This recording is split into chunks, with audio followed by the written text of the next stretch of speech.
Film की शुरुआत में हमें एक लड़की जंगल में भागती हुई दिखती है। इसके बाद हम एक घर देखते हैं जहां सुजैन नाम की एक लड़की न्यूज़पेपर काट रही होती है। उसका हस्बैंड जॉर्ज आता है और उसे चलने को कहता है। सुजैन कुछ सवाल करती है लेकिन फिर जाने को तैयार हो जाती है। जॉर्ज अपनी बेटी यामी के पास जाता है और उसे भी चलने के लिए कहता है। यामी वहां रहना चाहती है लेकिन जॉर्ज गुस्सा होकर कहता है कि वे 30 मिनट में निकल जाएंगे। इसके बाद जॉर्ज, सुजैन और यामी कार से जाते हैं और एक रेस्टोरेंट के सामने रुकते हैं। रेस्टोरेंट में यामी एक आदमी को देखती है जिसका फेस अचानक से भयानक हो जाता है। यामी बहुत डर जाती है लेकिन कोई उसकी बात पर यकीन नहीं करता। बाद में यामी गाड़ी में अपने पिता से कहती है कि वह घर वापस जाना चाहती है, लेकिन जॉर्ज कहता है कि पहले वे जिस काम के लिए जा रहे हैं उसे पूरा करेंगे और फिर वापस चले जाएंगे। लंबे सफर के बाद वे एक नए घर को देखने के लिए अपनी मंजिल पर पहुंचते हैं। वे घर के मालिक का एक पोस्टर देखते हैं जिसे देखकर यामी कहती है कि यह वही आदमी है जिसे उसने रेस्टोरेंट में देखा था, लेकिन इस बार भी उसकी बात को कोई गंभीरता से नहीं लेता। वे घर के अंदर जाते हैं जहां कोई नहीं होता, लेकिन एक स्पीकर से वेलकम की आवाज आती है। कुछ देर बाद वहां एक और फैमिली आता है जो पहले भी इस घर को देख चुका है। दोनों फैमिली एक दूसरे से मिलते हैं और फिर जॉर्ज गाड़ी लेकर जंगल की तरफ चला जाता है। अचानक एक लड़की कार के सामने आ जाती है और गिर जाती है। वे कार से उतरकर उसे देखने जाते हैं और पाते हैं कि उसके मुंह से खून निकल रहा है और वह अजीबोगरीब आवाजें निकाल रही है। वह लड़की यामी के मुंह को छूती है। दूसरा फैमिली भी उसी रास्ते से आ रहा होता है और सब लोग उस लड़की को अपनी कार में बिठाकर आगे बढ़ते हैं। चलते चलते कार उसी घर के सामने आकर रुक जाती है। वे फिर से कार चालू करके जाने लगते हैं लेकिन बार बार उसी घर के सामने आकर रुक जाते हैं। उन्हें पता चलता है कि वे सब यहाँ फंस गए हैं। जॉर्ज का फैमिली फैसला करता है कि वे रात यहीं रुकेंगे।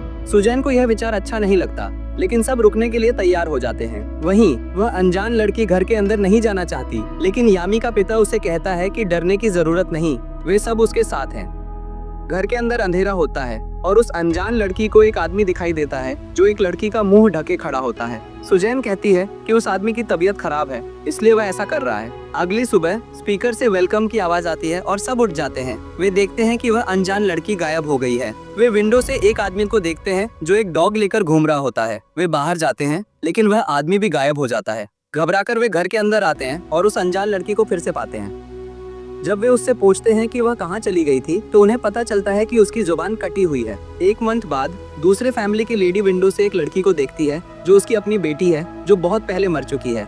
दूसरे फैमिली का लड़का जैसॉन जो चल नहीं पाता था अब चलने लगता है। जैसॉन और यामी बाहर जाते हैं। बाहर जाने से पहले जैसॉन का पिता उसे एक गन देता है ताकि वह अपनी प्रोटेक्ट कर सके। यामी बाहर जाकर घर की विंडो से एक बच्चे को देखती है और जल्दी से घर के अंदर आकर अपने पिता को बताती है कि घर में एक बच्चा है। सुनकर सब लोग बच्चे को ढूंढने लगते हैं। दूसरे फैमिली की लेडी एक बॉक्स से कई पजल के टुकड़े निकालती है और उन्हें टेबल पर हल करने लगती है। पीछे से कोई उसे मम्मी कहकर बुलाता है। वह मुड़कर देखती है तो एक छोटी लड़की को पाती है जो उसकी मरी हुई बेटी है। वह उसे गले लगाती है और लड़की कहती है कि वह यहाँ नहीं रुक सकती।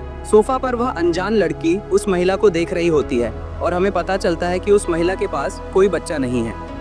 अगली सुबह सुजैन दूसरे फैमिली की लेडी से पूछती है कि वह सब कुछ जानती है और उन्हें भी बताए कि उनके साथ ऐसा क्यों हो रहा है। वह लेडी कहती है कि उसे कुछ नहीं पता। सुजैन गुस्सा हो जाती है और वह लेडी बाहर चली जाती है जहां उसे फिर से अपनी बेटी दिखती है। सुजैन जब सो रही होती है तो सपने में जॉर्ज को देखती है जो किसी को बहुत गुस्से से मार रहा होता है। सुजैन नींद से उठ जाती है और जॉर्ज से कहती है कि वह ऐसा नहीं कर सकता। इसके बाद हमें दिखता है कि यामी उसी पजल को हल कर रहा होता है और उसके पास वह अनजान लड़की खड़ी होती है। सब लोग उसके पास आते हैं और उससे क्वेश्चन करते हैं और गुस्सा हो जाते हैं। यामी का फादर जॉर्ज आमी से कहता है कि घर में कुछ नहीं है और अगर होता भी तो मैं तुम्हें कुछ नहीं होने दूंगा और सब ठीक हो जाएगा। इसके बाद सुजैन, यामी और जॉर्ज जंगल की तरफ जाते हैं।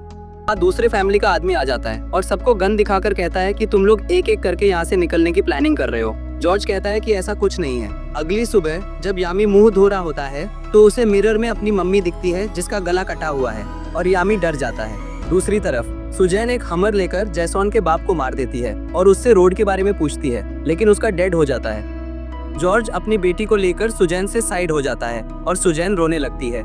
जॉर्ज बाहर जाता है और उससे पहले यामी को एक गन देता है। जॉर्ज उल्टा चलकर रोड के पास जाता है लेकिन उसके पीछे से हेलो की आवाज आती है। जब वह पीछे मुड़कर देखता है तो उसे अपना ही हमशक्ल दिखता है। यामी और वह अनजान लड़की एक पेड़ के नीचे बैठे होते हैं। वहाँ जॉर्ज आता है और अनजान लड़की का बाल पकड़कर खींचता है और उसे मार देता है।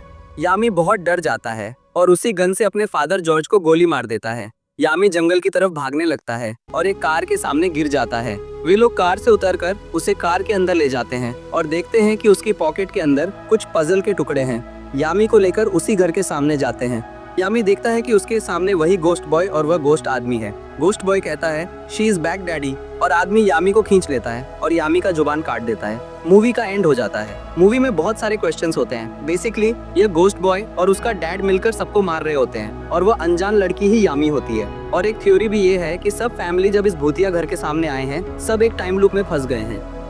अगर आपको ये वीडियो थोड़ा भी पसंद आया हो तो एक लाइक जरूर कर देना। आपका एक छोटा सा क्लिक मेरे लिए बहुत बड़ी बात है। अगर आपको लगता है कि यह सफर और आगे बढ़ना चाहिए तो सब्सक्राइब जरूर करें और उसके बगल में बेल आइकन को भी दबा देना, ताकि जब भी मैं एक नया वीडियो डालूं उसका नोटिफिकेशन सबसे पहले आप तक पहुंच जाए। नीचे कॉमेंट में मुझे जरूर बताना कि इस वीडियो में आपको सबसे बेस्ट क्या लगा।